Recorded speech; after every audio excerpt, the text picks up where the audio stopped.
Mister সত্যবান, এইবোৰ কি ধেমালি কৰি আছে আপুনি? আপোনাৰ চিগাৰেট খাবলৈ যদি ইমান মন গৈছে আদালতৰ বাহিৰত গৈ খাওকগৈ। মোৰ কোৰ্ট ৰুমৰ ভিতৰত এইবোৰ মই সহ্য নকৰোঁ। And I am going to hold you for contempt of court and recommend disciplinary action against you. No, my lord, no, my lord. No, I'm sorry. আচলতে মই এই চিগাৰেটটো এনেকৈ খাবলৈ চেষ্টা কৰিছিলোঁ যাতে মোৰ ফিংগাৰ প্ৰিণ্টছবোৰ ইয়াত নবহে। কি? সেইটো কেনেকৈ সম্ভৱ? একজেক্টলি এইটো কেনেকৈ সম্ভৱ? এই যি চিগাৰেটৰ টুকুৰাটোক লৈ পুলিচে আৰু মোৰ ৰেচপেক্টেড পাব্লিক প্ৰচিকিউটৰে ইমান ডাঙৰ এটা ইছ্যু বনাই আছে। ফৰেনচিক ৰিপৰ্টৰ মতে এই চিগাৰেটটোত কোনো ফিংগাৰ প্ৰিণ্টছেই পোৱা হোৱা নাই। গতিকে এয়া কেনেকৈ সম্ভৱ?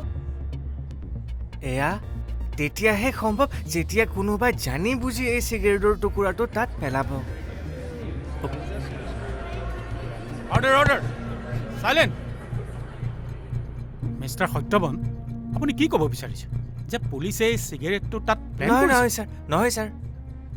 পুলিচ প্ৰশাসনৰ ওপৰত মোৰ সম্পূৰ্ণ বিশ্বাস আছে, কিন্তু মোৰ মতে কোনোবাই এই কামটো কৰি পুলিচক এটা ভুল ডিৰেকশ্যনত লৈ যাব বিচাৰিছে আৰু মোৰ ক্লায়েণ্ট ৰাকেশ দাসক জানি বুজি ফচাব চেষ্টা কৰিছে। এই চিগাৰেটৰ টুকুৰাটোৰ ওপৰত যিহেতু কোনো ফিংগাৰ প্ৰিণ্টছেই নাই, কি ভিত্তিত সেই চিগাৰেটৰ টুকুৰাটো মোৰ ক্লায়েণ্টৰ লগত লিংক কৰি আছে মই একো বুজি পোৱা নাই ছাৰ, মই একো বুজি পোৱা নাই।